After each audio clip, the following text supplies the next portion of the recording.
that Jim knows great coaches when he sees them, and he quickly and correctly recognized that Sharon coaching the offensive line would be a great thing for Michigan football, and he was right. I also think that if you look historically at when Jim's been successful, which is almost all the time, he's had this style of football. Right? This is he has physical teams, he has tough teams, not only tough teams, physically tough teams.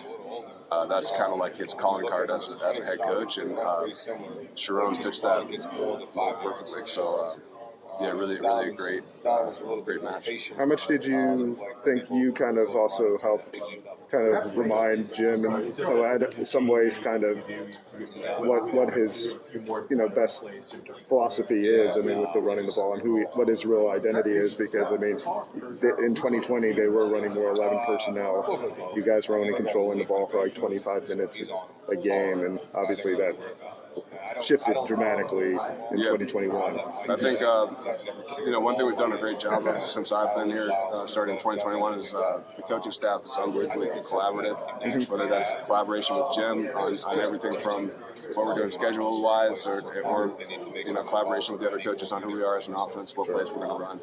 Good ideas come from everywhere. Even from we have a great set of coaches with our analysts, with Kurt Campbell, with Brett Ingles.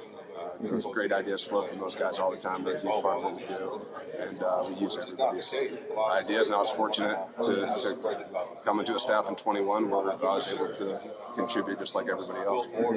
How much, with the transfer portal and you guys being a little bit more active in that, how much has that kind of been a departure from obviously what you've had in the last couple of cycles, I guess? Well, I think Sun Tzu said, make the natives happy and you'll attract migrants from afar. And that's kind of what's happened with the offensive line. I think and with the whole team, but specifically the offensive line, we've had to turn guys away who would be draftable.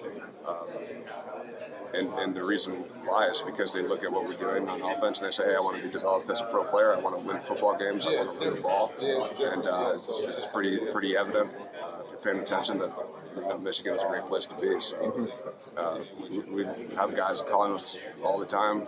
We stand at the portal, asking if we might have a spot available. We've had to turn away really good players, and I think maybe the thing too that hasn't been picked up on about the guys that we have taken is these guys aren't just good football players. They fit Michigan football. Ladarius was a captain at Arizona State. Drake was a captain at Stanford. These guys are, and other guys were too. Jack Tuttle, captain at Indiana. So we're bringing in Michigan guys, and we're not just taking players to fill holes on the depth chart. We're really selective about who we're taking and making sure the guys fit the culture here. And when things are rolling, everything's good. They want to come, and it's easy. They recruit themselves. What's the biggest thing you've learned from Jim Harbaugh since you've been working for him? Oh man, that's a great question. There's so many things that I've learned from him every single day. It'd be hard to say any one thing, but just for me personally, I feel like, especially having been with him when he was earlier in his coaching career at Stanford, leaving, coming back, he was always a great coach, but now he's just a master, where you watch him work in terms of everything he's doing with providing the team with exactly what they need when they need it. The messages that he delivers, whether he's working with the offensive coaches or the defensive coaches and finding problems before other people know that they're there, and helping us fix them. He's a great problem solver. There's just so many things that he does well. And then for me personally, having him